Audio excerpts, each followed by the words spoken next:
Là on est aujourd'hui dans un petit GT3 RS phase 1, 500 chevaux, c'est 460 Newton si je dis pas de bêtises. Pour moi c'est la voiture la plus aboutie. Vous inquiétez pas, le petit voyant qui est là, c'est en fait, elle sort de chez Révision, de chez Porsche, comme m'a dit mon client. Et ils ont mis un petit chouï d'huile. Alors, il faut savoir que c'est tellement précis la mécanique là-dessus. Si vous mettez 0,6 ou le 0,7 en plus, bah, le voyant va s'allumer, mais aucune crainte. Elle va retourner chez Porsche pour enlever ce petit voyant.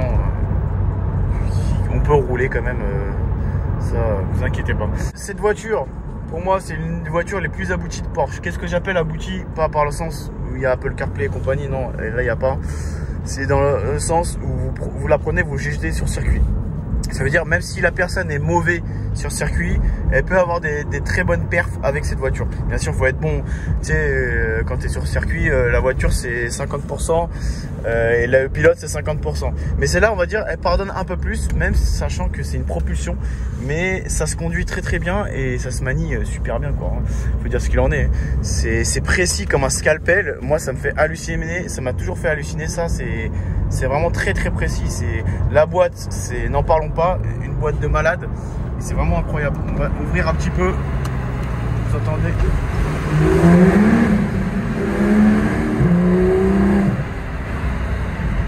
Incroyable. C'est vraiment un bonheur. Le petit volant Alcantara qui va bien. Alors, si demain, moi, j'ai une voiture à conduire avec le volant Alcantara, c'est ce que je fais déjà sur ma voiture, sur ma Léon. Moi, je mets des gants en soie. Bon, là, j'en avais pas, sinon j'en aurais mis. Certes, ça fait un petit peu Fonjo, mais au moins, ça abîme pas l'Alcantara parce que l'Alcantara, c'est super, mais super fragile. Et c'est très dur à rattraper sans qu'on l'abîme et sans qu'on l'étouffe. Parce qu'un Alcantara, ça respire, c'est comme du cuir, c'est exactement pareil, mais en beaucoup plus fragile. Et voilà.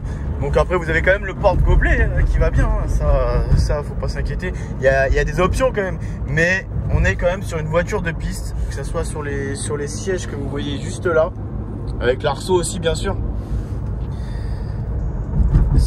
Honnêtement c'est vraiment un bonheur à conduire, et pour un Atmo ça répond vraiment, je sais pas, on dirait que c'est un turbo mais c'est pas un turbo. Je sais pas comment vous expliquer, c'est vraiment magique comme voiture. Moi pour moi c'est, ouais voilà, j'adore. De toute façon on a filmé l'autre jour le GT4, déjà j'aimais bien, mais GT3 RS c'est la deuxième que je conduis ou la troisième, je me rappelle plus.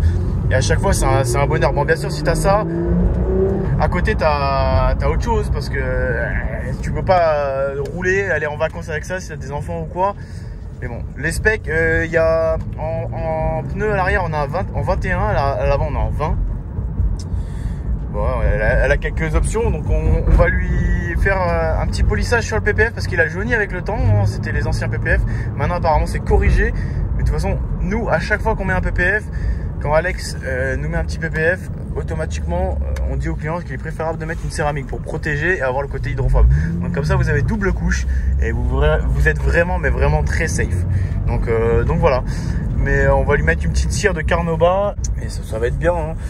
Donc là on va faire pré-lavage, lavage, décontamination chimique et une manuelle et un petit polissage très très léger sur l'ensemble du véhicule, parce qu'elle est destinée à la vente, et un polissage un peu plus hard sur la face avant. De toute façon on se retrouve juste après pour la découvrir.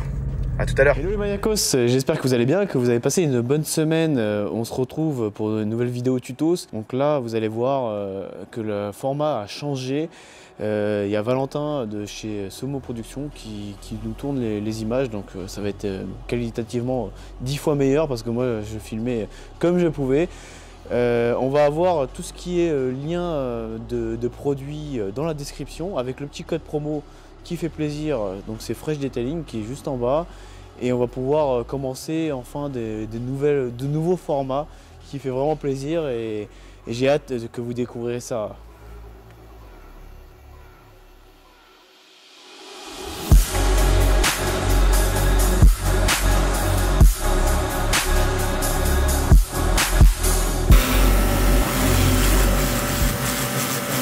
Hello les maniacos, j'espère que vous allez bien, que vous avez passé une bonne semaine. On se retrouve aujourd'hui pour un petit tutos, comme d'hab le samedi, le pré-lavage. Alors, qu'est-ce que le pré-lavage? Le pré-lavage c'est très important. Tout ce qui est contamination et saleté de votre voiture. Si vous êtes là, venir avec votre gant directement laver sur la voiture, qu'est-ce qui va se passer? Ça va créer des micro-rayures et des rayures. Et plus il y a de micro-rayures, moins on a la capacité de reflet de la lumière au niveau de la peinture. Ça veut dire quoi? Ça veut dire en gros, quand vous allez avoir beaucoup de micro-rayures, vous allez avoir cet aspect gris un peu. Vous savez, vous avez des voitures noires où avec les micro-rayures, ça fait un voile terne. Automatiquement, la voiture ne reflète pas la lumière comme il se doit. Donc, la base, c'est quoi? Pré-laver sa voiture. On va faire une belle mousse. La mousse, elle va servir à quoi? Vous allez voir que quand vous allez passer votre mousse, elle va automatiquement faire tomber tout ce qui est saleté. Pas toutes les saletés, on va pas se le cacher. Au moins une bonne partie, selon les produits qu'on va utiliser, parce que là, on va utiliser un pH neutre. Donc, on va utiliser aujourd'hui le Snow Foam de chez Fireball. Donc, on a une dilution qui est assez sympa et pas gourmande du tout. On est sur 1/30, ça veut dire 30 ml à peu près pour 1 litre d'eau. Si vous voyez que c'est pas assez, on peut passer à 50. Ça sert à rien d'en mettre plus parce que si vous allez en mettre trop, qu'est-ce qui va se passer? Ça va être compact. Et si ça reste compact, bah, ça va pas faire tomber la saleté tout simplement. Il faut que ça soit un minimum, une mousse très légère, comme une belle chantilly, voilà. C'est exactement pareil. Compact, c'est bien pour le lavage. Ça, on y reviendra après sur un autre tutos, parce que là, on va parler vraiment du pré-lavage. Et un petit pinceau. Les pinceaux, c'est très important. Donc, il faut vraiment des pinceaux, comme d'hab. Et vous pouvez les mettre sur votre visage, vous pouvez les mettre sur votre carrosserie ou vos joints, parce que les joints sont en contact directement avec la carrosserie. Et si vous prenez des pinceaux de merde, bah, qu'est-ce qui va se passer? Des rayures tout simplement. Donc lors de l'étape du pré-lavage, vous allez laisser agir le pré-lavage, et quand vous allez commencer à laisser agir le pré-lavage, moi je laisse en général 1 minute, et après je commence à venir agiter mon pinceau au niveau des joints et tout simplement enlever tout ce qui est excédent, parce que vous avez un petit peu de mousse verte ou autre. Donc là ça sert vraiment à enlever tout ce qui est saleté dans les joints, parce que la contamination aussi est partout, elle est même dans les joints, vous savez, dans les petits sigles, vous savez, les petites crasses là qu'il y a dans la sigle. Si vous faites ça régulièrement, la crasse ne viendra jamais et vous ne serez pas obligé de le retirer carrément pour venir le polir et enlever tout ce qui est excédent. Donc on a plusieurs tailles selon certaines personnes, hein, les tailles. Donc là on a pour aller au plus profond de lui-même, non?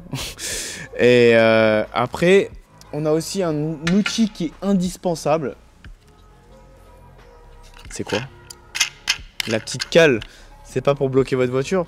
Quand on a le nettoyeur haute pression avec le flexible qui va venir faire le tour de la voiture, bah, automatiquement avec ça, flexible de notre nettoyeur haute pression soit pas coincé par les roues, et qu'après on est là en train de galérer et perdre du temps aussi, parce que quand vous allez être là en train de galérer à enlever votre flexible, bah, vous allez faire le tour de la voiture, l'enlever, etc., etc. Là, on n'a pas ce problème-là et ça roule bien.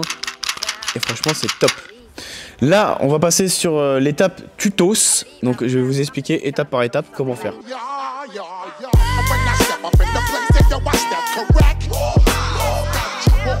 Donc là, on va venir mettre le produit, la dilution. Bon, là, j'ai choisi un 1/30 pour la voiture, sachant que là, sur 1 litre, on a de quoi faire largement deux passages. Donc, bah, à part là, c'est un Dodge Ram, donc ça va être un peu plus compliqué.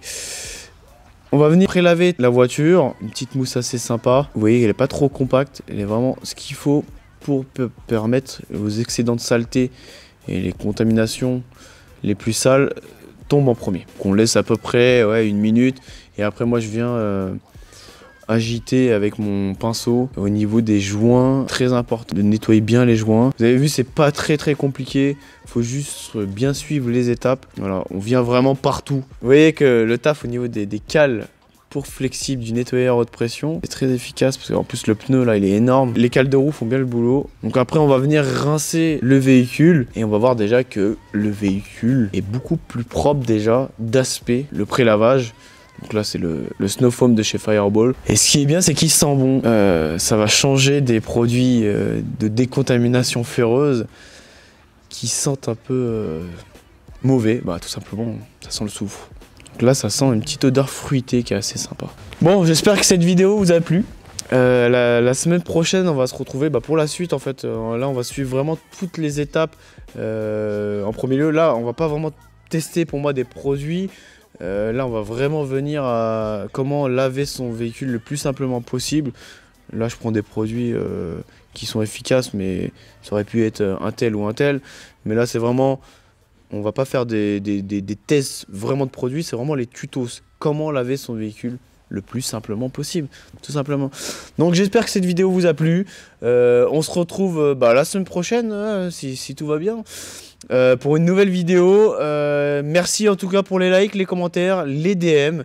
J'essaye de répondre à tout le monde, ça fait vraiment plaisir.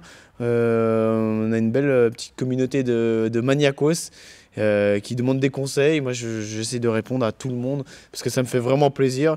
Et n'oubliez jamais, la maniaquerie n'est jamais finie. Allez, ciao, salut!